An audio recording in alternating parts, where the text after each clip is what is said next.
मुझसे बढ़कर दूसरों की बीवियों को रिझाने, फुसलाने और पटाने वाला मर्द मैंने आज तक नहीं देखा। एक से एक औरत पटाने में उसने महारत हासिल की थी, लेकिन ऐसी औरत उसके लिए विशेष चुनौती होती हैं जो बहुत ही मशहूर हों, जिनकी शादी मशहूर, प्रभावशाली और अमीर मर्दों के साथ हुई होती थी। उसकी तारीफ में मेरा कुछ कहना नाकाफी है, इसलिए बेहतर है आप उसकी कहानी उसी की जुबान से सुनिए।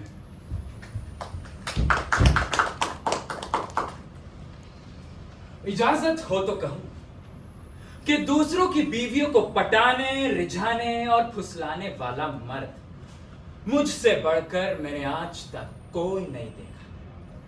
और ये बात मैं शेखी बखारने के लिए नहीं, बल्कि रिकॉर्ड्स के हिसाब से कह रहा हूं। आंकड़ों की संख्या खुद ही बता देगी।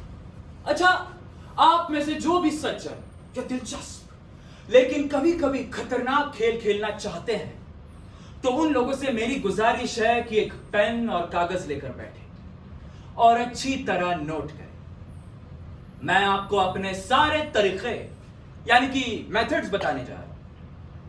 हां, अगर महिलाएं भी चाहे तो नोट कर सकती हैं अपने बचाव के लिए, लेकिन एक बार अगर मेरी नजर किस पर पड़ गई तो विश्वास कीजिए, आपके सारे के सारे नोट्स धरे रह जाएंगे, क्योंकि मेरे पास इतने सारे तरीके हैं जो कभी फेल नहीं हो सकते।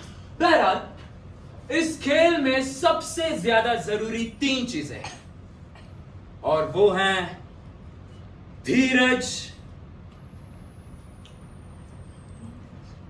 और धीरज और ज्यादा धीरज।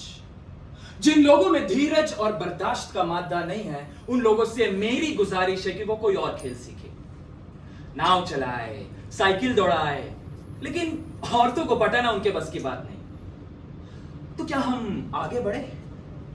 किसी भी मर्द की बीवी को पटाने के लिए सबसे ज्यादा जरूरी है कि आप जितना हो सके उस औरत से दूर रहिए, उसकी तरफ बिल्कुल ध्यान ही ना दे। ऐसा जाहिर करें जैसे आपके जीवन में उसका कोई अस्तित्व ही नहीं है। हम लोग उस तक पहुंचेंगे, लेकिन उसके पति के मार्फत। डोंट वरी, अभी कुछ ही पलों में आपको मेरा प्रैक्टिकल डेमोन्स्ट्रेशन देखने को मिल जाएगा। अभी कुछ ही वक्त में वो अपने पति के साथ यहां से टहलती हुई गुजरेगी। इस ख्याल से मेरे दिल की धड़कनें बढ़ती जा रही हैं। मेरे शरीर का रोआ रोआ चीख कर कहता है कि बढ़ो, और उसके गले में बाहर डालकर उसे अपने सीने से लगा लो। लेकिन देखिए कि ये ग्रेट मास्टर क्या करता है। मैं इतना ठंडा नजर आऊंगा जैसे कि बर्फ का गोला। वो आ रही है, मेरे दिल की मल्लिका अपने चिड़ी के गुलाम के साथ। हाँ डार्लिंग, तुम क्यों टेंशन ले रही हो? वही होगा जो हम चाह। आहा, पीटर सिमोनिच, कैसे हो यार? क्या खूब मुलाकात हुई। हेलो माय डियर निकोलाइच, बहुत खुशी हुई तुम्हें दोबारा देखकर। कैसे हो तुम? ओहो, बड़े शानदार नजर आ रहे हो। नोट किया मैं कैसे उसकी तरफ नहीं देख रहा। लेकिन तुम पीटर, तुम तो हमेशा ही शानदार नजर आते हो। एक्सक्यूज मी, क्या मेरी पत्नी से मिले हो तुम? आयरीना? ओह हाँ, मिल तो चुके हो वैष्णव के घर डिनर पर। अरे तुम इसके पास ही तो बैठे थे। आयरीना, मुझे ये तो पता नहीं कि उस रात इस जादूगर ने तुमसे क्या बातें की थी, पर आगे के लिए तुम्हें खबरदार कर दूं, ये आदमी एक नंबर का बदमाश, बदनाम कुंवारा और तलवारबाजी का उस्ताद है। तुम्हारी तारीफ में बस इतना ही कह सकता हूँ पीटर। तुम तो बातों को हमेशा बढ़ा चढ़ाकर बोलते हो निकी। मैडम, बहुत खुशी हुई आपको दोबारा मिलकर। हम लोग यूं ही टहलने निकले थे, अगर तुम्हारा मन हो और कोई काम ना हो तो चलो हमारे साथ। बहुत बहुत मेहरबानी निकोलाइच, लेकिन इस जगह से मैं अभी हिल भी नहीं सकता हूं, क्योंकि मेरे जीवन में एक नए प्यार का आगमन हुआ है मेरे दोस्त। मेरे पांव पत्थर के हो जाते हैं जब तक कि मैं उसका दीदार नहीं कर लेता। उसका फूल सा चेहरा देखकर ही मुझ में मेरे प्राण वापस लौटते हैं मेरे दोस्त। कैसी हो? खूबसूरत? खूबसूरत? बला की खूबसूरत, बला की हसीन। ऐसा लगता है जैसे आसमान से कोई हूर उतरी हो। रास्ते में कोई रुकावट, कोई अड़चन? वही जो हमेशा होता है। उसका पति लगता है बहुत निराशा हाथ लगेगी इस बार। निराशा? और तुम्हें? हो ही नहीं सकता मेरे दोस्त। मैं किसी से भी शर्त लगाने को तैयार हूं। और तुम्हें तो पता ही है, मैं शर्त तभी लगाता हूं जब मुझे पता हो कि शर्त मैं ही जीतूंगा। क्यों डार्लिंग? हाँ? चलते हैं। आओ डार्लिंग। मैडम, एक मिनट। लगे रहो, लगे रहो। फंसेगी, फंसेगी। हाँ? और हाँ, मेरी किसी मदद की जरूरत हो ना तो जरूर बताना मेरे दोस्त, ठीक है? चलो चलते हैं। आओ डार्लिंग, फिक्र करने की बिल्कुल जरूरत नहीं है। ऐसा ही होगा जैसा तुम कहोगी। बहुत बढ़िया था, है ना? किसी असली प्रोफेशनल का काम देखकर सिर अपने आप इज्जत से झुक जाता है। लेकिन क्या आपने नोट किया, ना तो हमारी नजरें मिली, ना ही हमारी कोई बातचीत हुई, फिर भी उसे मेरे बारे में कितनी सारी जानकारियां मिल गई। मैं एक मशहूर कुंवारा हूं, मैं किसी के इश्क में मुत्तिला हूं। रोमांटिक औरतों को बड़ी गुदगुदी होती है ऐसी बातों से। ऊपर से एक बहुत बड़ा तलवारबाज। उसके आलसी पति के तुलना में बहुत बेहतर।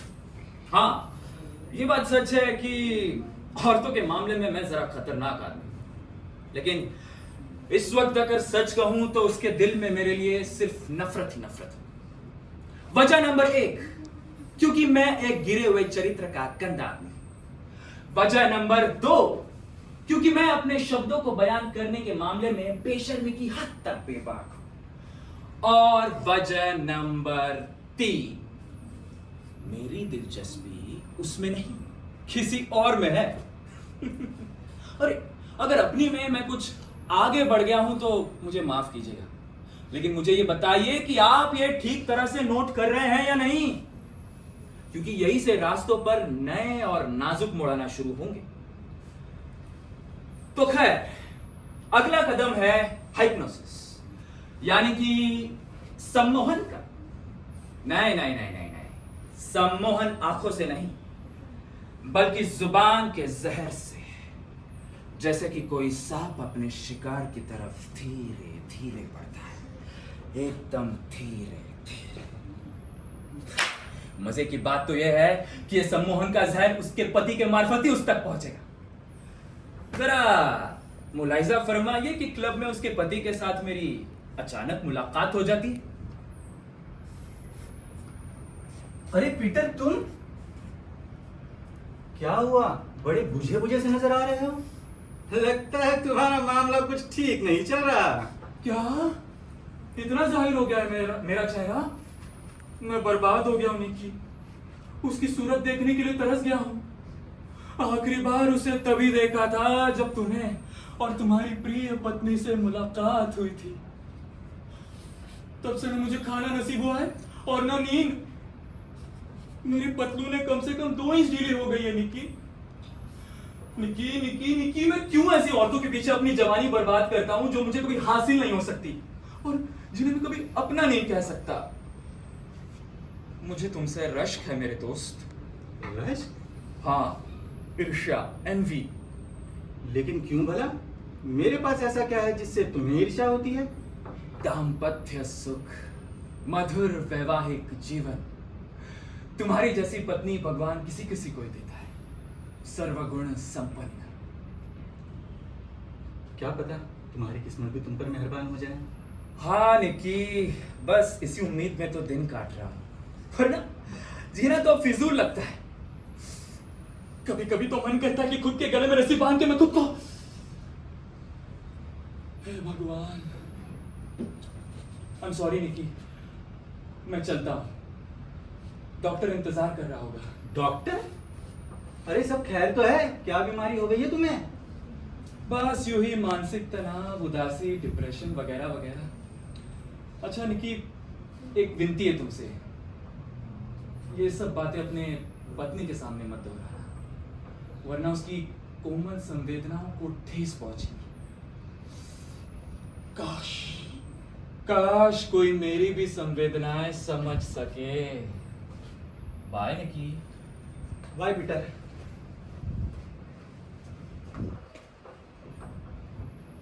मुझे पता है कौन समझेगा, वो समझेगी। अब बस देखना है कब समझेगी और कब मेरी बाहों में आएगी। लेकिन तब के लिए अभी बहुत कुछ काम करना है। लेकिन मुझे नहीं, ये सब काम मेरे दोस्त और सहयोगी मिस्टर निक्की साहब करेंगे। कैसे? ओ हाँ, आज अचानक पीटर सिम्योनिच से मुलाकात हो गई। हाँ, आज अचानक पीटर सिम्योनिच से मुलाकात हो गई। कौन पीटर? अरे पीटर, जिससे पिछले हफ्ते बाग में मुलाकात हुई थी। सुंदर सजीला सा नौजवान, कुंवारा, याद नहीं? बहुत ही गंदा और घटिया आदमी था वो, बस इतना याद है। नहीं नहीं डार्लिंग, ऐसा मत कहो। अगर तुम अपने बारे में उसके विचार सुनोगी ना तो ऐसा नहीं कहोगी। उस बदमाश के विचार जानने में मुझे कोई दिलचस्पी नहीं है। लेकिन उसने तो तुम्हारे बारे में काफी कुछ कहा, बहुत अच्छी अच्छी बातें की है उसने तुम्हारे बारे में। वो तुमसे बहुत ज्यादा प्रभावित हुआ है, तुम्हारी सुंदरता से, तुम्हारी सुशीलता से। अरे भाई, उसे तो लगता है कि तुम में किसी को प्यार करने की असाधारण क्षमताएं और विशेषताएं हैं, जैसे कि तुम्हारी आंखें और जिस अंदाज से तुम देखती हो वगैरह वगैरह। काफी कुछ कहा उसने तुम्हारे बारे में, लगातार कह रहा था। खैर चलता हूँ। और इसके अलावा और क्या क्या कहा उसने मेरे बारे में? पीटर ने जो भी नाम उस घटिया आदमी का। और क्या क्या कहा उसने मेरे बारे में? यही सब कुछ जो मैंने तुमसे बताया। लेकिन तुमने तो कहा कि वो तो लगातार कहता रहा। हाँ वो तो है। लेकिन तुम तो चुप हो गए। अगर वो लगातार कहता रहा तो तुम्हें चुप नहीं होना चाहिए। या तो तुम ही लगातार कहते रहो या चुप हो जाओ। डार्लिंग, वो कह रहा था कि उसे ना मुझसे बहुत ईर्ष्या होती है, और ये भी कह रहा था कि काश उसे भी कोई उसी नजरों से देखे जिस नजरों से तुम मुझे देखती हो। उसे कैसे पता कि मैं तुम्हें किस नजर से देखती हूँ? अरे वो उस दिन जब बाग में मुलाकात हुई थी, शायद उसकी नजर ने तब तुम्हें देख लिया हो जब तुम्हारी नजरें मुझे देख रही थी, जिस वजह से मेरे पूरे बदन में झुरझुरी सी दौड़ रही थी। झुरझुरी? मेरी नजरों की वजह से?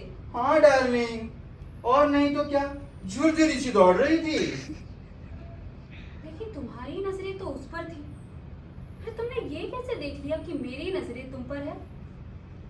जबकि असलियत ये है कि मेरी नजरें फूलों की तरफ थी, क्योंकि मुझे महसूस हो रहा था कि वो जानबूझकर अपनी नजरें मुझसे हटा रहा है। तुम्हें झुरझुरी किसी और वजह से उठी होगी।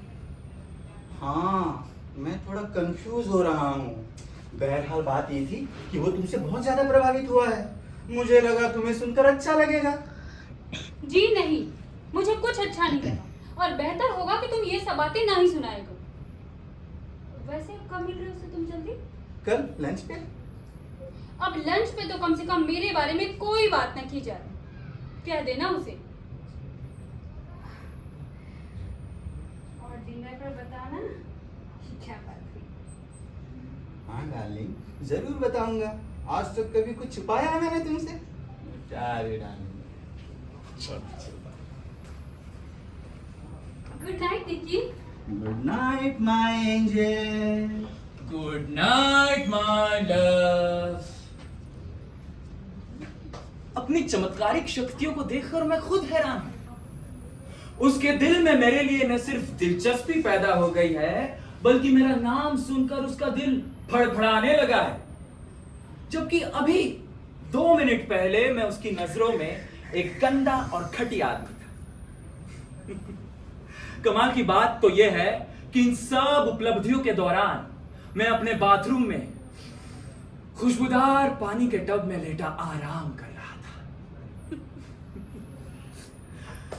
अगले दिन का लंच तो लजीज था ही, लेकिन उसकी बाद की बातें और भी ज्यादा करामात थी।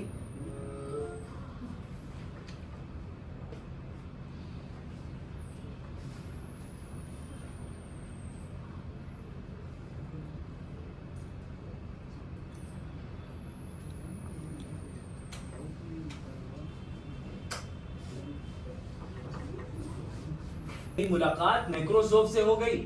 नेक्रोसोफ? नेक्रोसोफ, अरे वो मशहूर चित्रकार, अरे उसे किसी बड़े राजकुमार ने किसी असाधारण रूपसी का चित्र बनाने के लिए कहा है।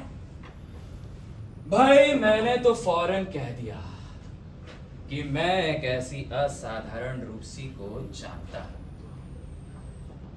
लेकिन उससे बात करने का मुझ में साहस नहीं। तुम क्यों नहीं बात करते अपनी श्रीमती से? किस बारे में? अरे उस चित्र का मॉडल बनने के लिए। इतना अलौकिक सौंदर्य चित्र में अंकित होकर अमर हो जाएगा। यदि दुनिया इस सौभाग्य से वंचित रह गई तो हम सब के लिए कितनी शर्म की बात होगी। शर्म की बात होगी? अच्छा, हाँ वो तो है। जरा बात करके देखो अपनी श्रीमती जी से। जरूर करूंगा। अरे कहाँ जा रहे हो? श्रीमती से बात करने।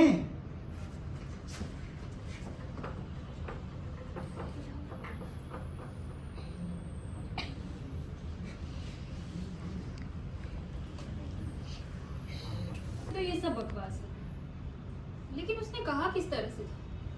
मेरा मतलब, क्या उसने एग्जैक्टली असाधारण रूप से शब्द इस्तेमाल किए थे?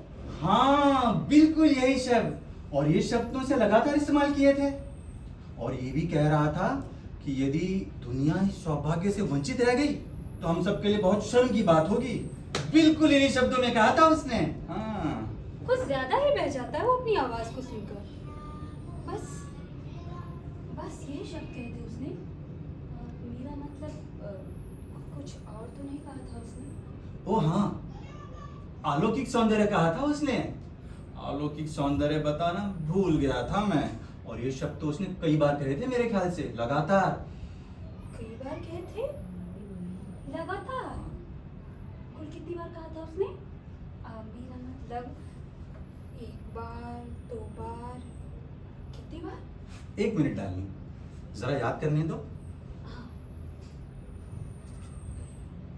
सॉरी डार्लिंग, अभी याद नहीं आ रहा। कोई बात नहीं, छोड़ो नहीं, हमें क्या लेना देना इससे। कल डिनर पे बुलाया है ना उसे?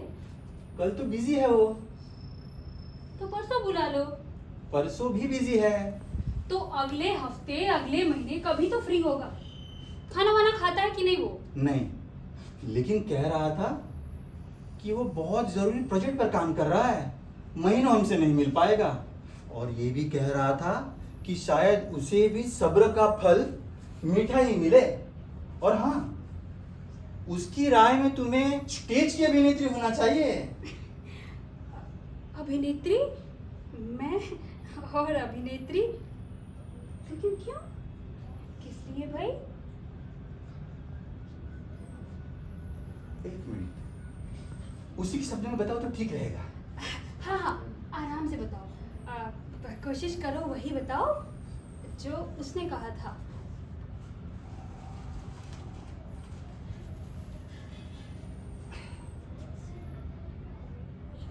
हाँ, ये लिखा हुआ है मैंने। उसने कहा, जिस नारी के पास इतना आकर्षक व्यक्तित्व है, बौद्धिक प्रखरता है और कोमल संवेदनशीलता है, उस नारी का केवल हाउसवाइफ बने रहना कला संसार के प्रति अन्याय है। हे भगवान, ये कहा उसने? आगे, ऐसी दिव्य प्रकृति से रोजमर्रा के कुछ कामों की अपेक्षा करना जघन्य अपराध है। बस विकी, बस, मुझे और नहीं सुनना। ऐसी दिव्य प्रकृति को समय और आकाश की सीमाओं में बांधना असंभव है। प्लीज विकी, चुप हो जाओ, मैं और नहीं सुन सकती। और अंत में कहने लगा कि मैं स्वयं कहीं और उलझा हुआ ना होता तो तुम्हारी पत्नी को तुमसे छीन लेता। ये कहा उसने? हाँ डार्लिंग, ये देखो लिखा है मैंने, ये देखो। फिर तुमने क्या कहा निकी? मेरे लिए ये जानना बहुत जरूरी है कि तुमने क्या कहा। मैंने कहा भाई छीनने की क्या जरूरत है, ऐसे ही ले जाओ, मैं थोड़े ही मना करूंगा। निकी प्लीज, अब उसके बारे में मुझसे कभी कोई बात मत करना और ना ही उससे मेरा कभी कोई जिक्र करना। लेकिन मैं कहाँ करता हूँ डार्लिंग, जिक्र तो हमेशा वही छेड़ता है। वो तो मुझ पर इल्जाम लगा रहा था कि मैं तुम्हें समझता नहीं हूँ, अंडरस्टैंड नहीं करता हूँ, और जोर जोर से चीख कर कहने लगा, वो नारी हवा का एक खुशबूदार झोंका है जिसे तुम अपनी मुट्ठी में कैद नहीं कर सकते। वो ऐसी आवाज है जो दीवारों से भी छन जाएगी। तुर्गनेम यदि होता तो उसे अपनी नायिका बनाकर उस पर उपन्यास लिखता, जिसका नाम रखता मचलती आरज़ू या जज्बात की देवी। बहुत अजीब आदमी है डार्लिंग। क्या हुआ, सुनो तो, और भी लिखा है मैंने डार्लिंग। जा रहा है स्नेह भरे चुंबनों के साथ और मुझे अजीब कह रहा है ना अजीब वो? अब जरा देखते हैं हम लोग कहां तक पहुंच गए। वो बेचारी तो मुझसे मिलने के लिए छटपटा रही है, क्योंकि उसे लगता है दुनिया में सिर्फ एक मैं ही हूं जो उसे समझ सकता है, अंडरस्टैंड कर सकता है। बोलता उसका पति है, लेकिन आवाज उसे मेरी सुनाई देती है। मेरे शब्द उसके कानों में गूंजते हैं, उसके दिल में उतरकर मीठा मीठा रस खोलते हैं। ये रस जो मीठा होने के साथ साथ जहरीला भी है। मैं बहुत बेरहम आदमी हूं, हाँ, लेकिन ऐसे कामों में कोई रहम की गुंजाइश नहीं होती। अब देखिए मैं कितनी बेरहमी से अपना आखिरी वार करता हूं। हाँ, जिनके दिल कमजोर हो वो कृपया करके अपनी आंखें बंद कर ले।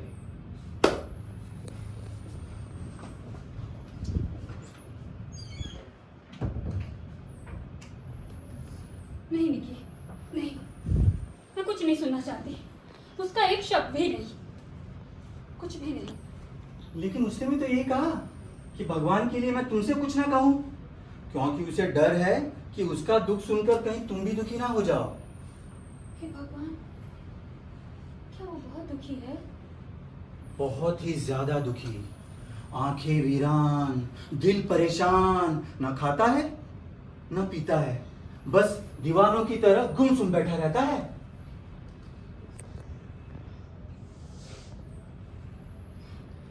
लेकिन क्या उसे पता नहीं कि हम उसे कितना चाहते हैं, कितना पसंद करते हैं? क्या उसे पता नहीं कि हम उसे कितना मानते हैं? क्या उसे पता नहीं कि हमारा दिल उससे मिलने के लिए कितना तड़पता है? हम दोनों का ही। मैंने बहुत समझाया उसे, बार बार कहा कि हमारे साथ हमारे घर चलो, हमारे साथ बैठकर खाना खाओ, लेकिन कहने लगा रहने दो, मैं तुम लोगों को भी दुखी कर दूंगा। आजकल किसी से मिलता जुलता भी नहीं है, तन्हाई और अकेलापन उसे खाने को आता है, इसलिए रातों को उठकर उसी सुनसान बाग में घूमता रहता है अकेला। कितने बजे? 8 और 9 के बीच। अरे हाँ, बातों बातों में तो मैं तुम्हें बताना ही भूल गया। वॉस्कोव दंपत्ति ने कल रात हमें खाने पर बुलाया है। मैंने 8 बजे का बोल दिया है, ठीक किया ना? नहीं, मुझे सोफिया आंटी को देखने जाना है, मैं बाद में आ जाऊंगी थोड़ा लेट, अब 9 या 9:15 बजे तक। ठीक है डार्लिंग, कोई बात नहीं। गुड नाइट निकी। Good night Irina.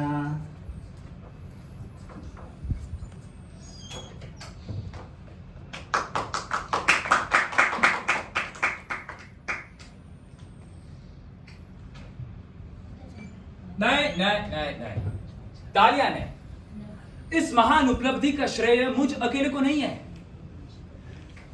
इसमें मेरे मित्र और सहयोगी पतिदेव जी का बराबर का योगदान है। क्योंकि पतिदेव जी ने ऐसी चाबी घुमाई कि श्रीमती जी रस्सा तुड़ाकर मेरी बाहों में समाने के लिए दौड़ी चली आई। बिना घोड़ा बिना गाड़ी के पैदल दौड़ी चली आई। अब मेरा ख्याल है कि आप अपने फोन पर कुछ काम की चीजें देख लीजिए, क्योंकि अगले पल बहुत ही व्यक्तिगत हैं और मैं एक भद्र पुरुष हूं आखिर।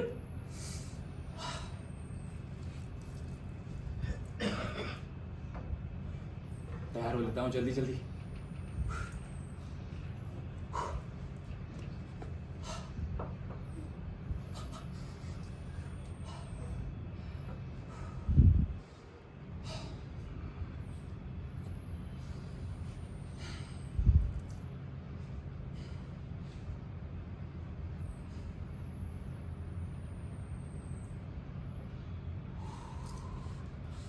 मेरी जान, मेरी हसीन ख्वाबों की ताबीर, जो एहसास सीने में मचल रहे थे उसे पहली बार होठों पर लाने का पल आ ही गया।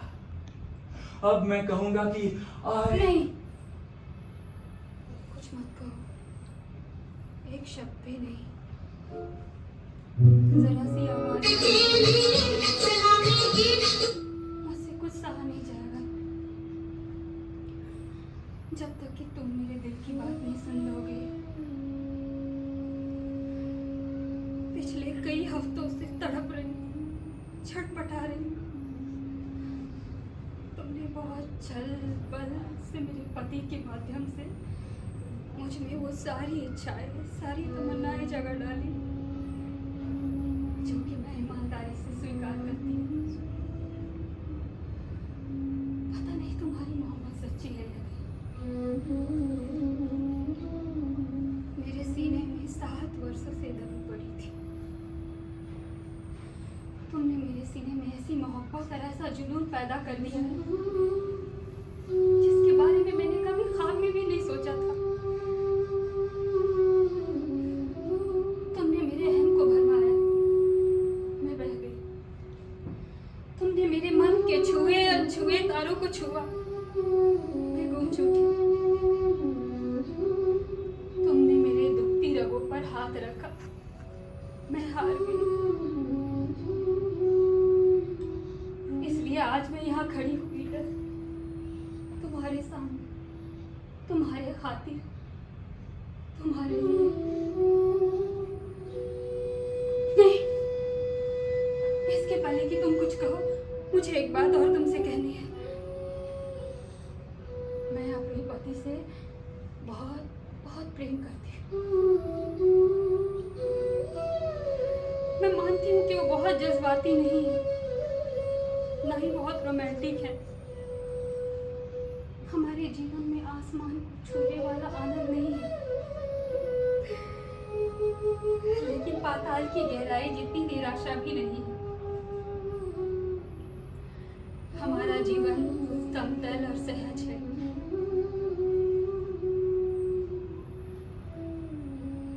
मेरे पति मुझसे बहुत प्रेम करते, मुझ पर पूर्ण समर्पित है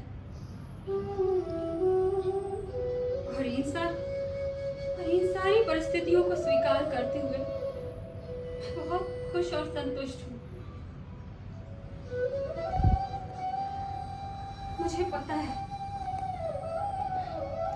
एक बार तुम्हारे आलिंगन में आने के बाद मेरी ये जिंदगी बर्बाद हो जाएगी।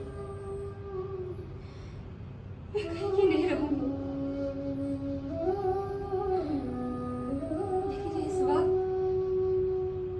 मैं इतनी कमजोर, नासमझ हो गई हूँ कि कोई फैसला नहीं कर पा रही। मुझे कुछ समझ में नहीं आ रहा,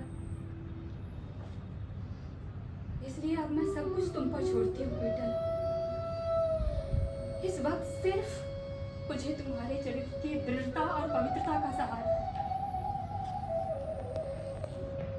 आज तुम पर सब कुछ छोड़ती हूँ। आज के बाद हम कभी नहीं मिलेंगे बेटा, हमारी आखिरी मुलाकात होगी।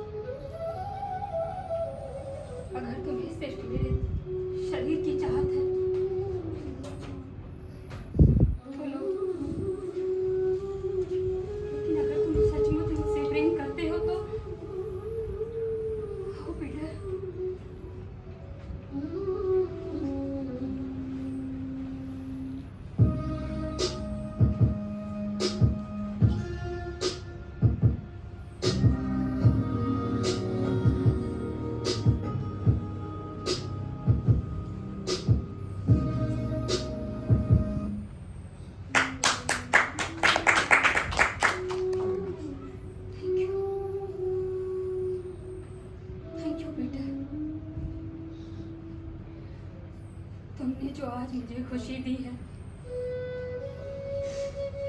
ईश्वर करे तुम हमेशा खुश रहो।